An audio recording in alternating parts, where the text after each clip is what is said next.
This is NDTV, and you're watching Classics.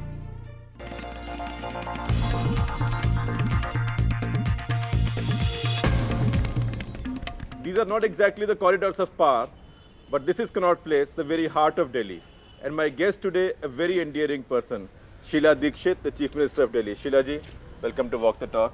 How nice to have you there early morning in Connaught Place. Thank you. I don't think I've ever been so early to Connaught Place ever in my life. Well, I think politicians start their day early. People like me, journalists, have a problem because we Work till late. We tend to work till late. But you politicians work till late and start your days early. Yeah, that's true. But starting a day early means the manner in which you start the day is get on to your cup of tea and newspapers. I think that's how you start your day. Everybody starts it like that. One would like to go for a walk or do other things, perhaps a little bit of exercise, but it never happens. You are not exactly seen as a veteran, but you've been in politics for a long time. Mm-hmm. What do you mean I haven't seen as a veteran, but I've been in politics for a long time? Well, somehow, you know, young people like you. I mean, which is not true of many other politicians. Well, that's a compliment, thank you. But there's a certain aversion that the young have towards politics and politicians. Yeah, that's true, because that's true. I don't think we've conducted ourselves in the manner the country expected us to conduct ourselves. I don't know, we have, we're not the most lovable of people. We tend to become arrogant when we are in power. And also I think there's a feeling that if you're a politician or you're a political person, and if you don't seem to have any means of livelihood, then you're bound to make a fast buck when you're there. So well, that, brings your stature down quite considerably. My apologies, in fact, it's your city, but, the metro is now being built, so Connaught Place is a big dug up. Yeah. Is it because you become politician when you don't have anything else to do, that people dislike you, or young people dislike you? Or is it because you have no adherence to principles, the way our politics is? Yes, it could. It's a mixture of all things. You see, people expect role models, to see role models in politics or politicians, and that role model doesn't come through. And especially today's role model is the model who's a professional, who earns well, who lives sophisticatedly, who's all that young people aspire to be: a good home, a lifestyle which is very comfortable, even luxurious. Now all that these young people do not find in politicians, and more so there's a kind of a great generation gap now.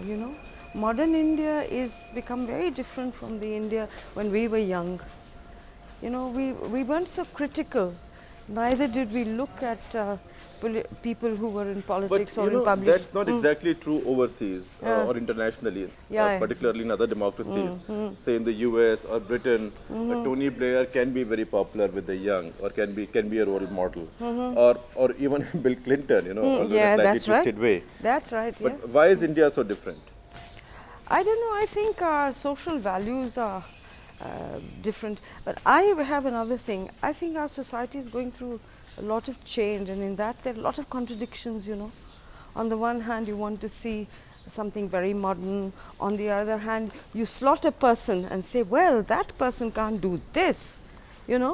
But that's what people said about Rajiv Gandhi also, for example. Exactly. That he's so young, how can he govern a country? No, not only, no. There was another thing. They suddenly found that the watches that he was wearing and the shoes that he was wearing, they were looked at, critically. Why? Because they were used to the old style of living where the Nehru and the Indira Gandhis were still very much there. So they latched on to that. Now today... And said this is a Baba-Low government. Yes, they said funny things like that. So you really don't know what turns on the young, what switches them off, and at what time what will hit them.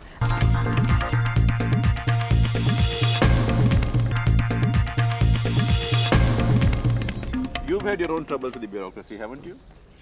I wouldn't say troubles, but I have found them sometimes very exasperating.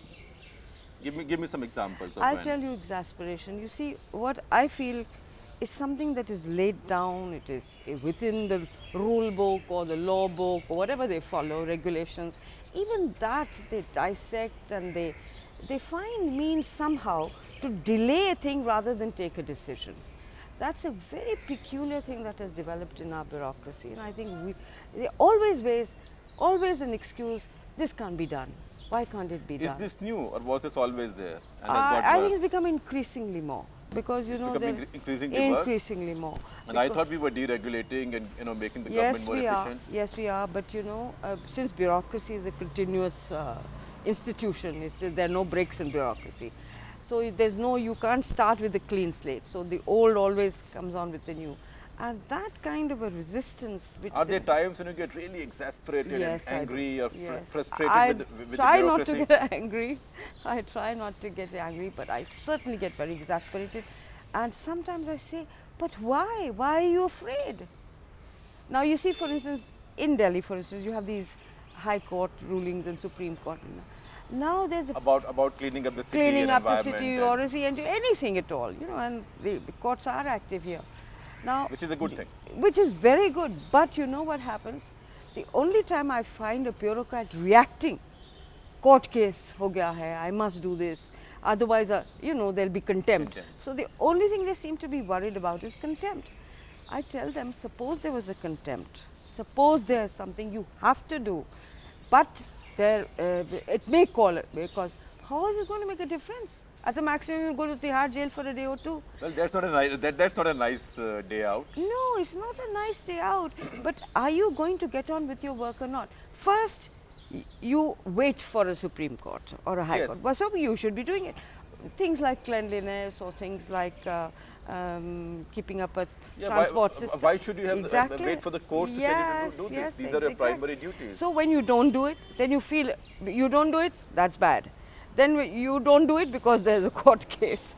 So you see, and sometimes I find, you know, for instance, they will go and demolish something. परसों तारीख है court की, आज हम कर दें. And it's all a wishy-washy sort of a thing, you know.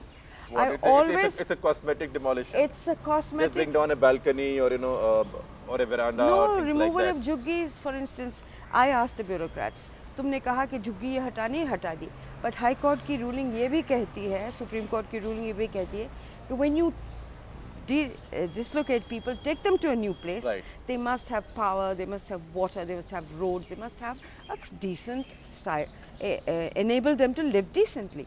वो नहीं करेंगे, क्योंकि वो तो कोर्ट देखने आएगी नहीं. पर हाँ, ये हमने खाना पूरी कर दी, cosmetic changes कर दिए. Now that is what is very, very frustrating, and it's very annoying. To me, it gets very annoying. Why can't you do it properly? You're shifting human beings. All that you're doing is for the court may come down upon you. So that basically you're filling in the blanks in a court order and saying, I was ordered to do this, I have more or less done this. Yeah. So it's not done with the objective with which the court might have given these orders. Yeah.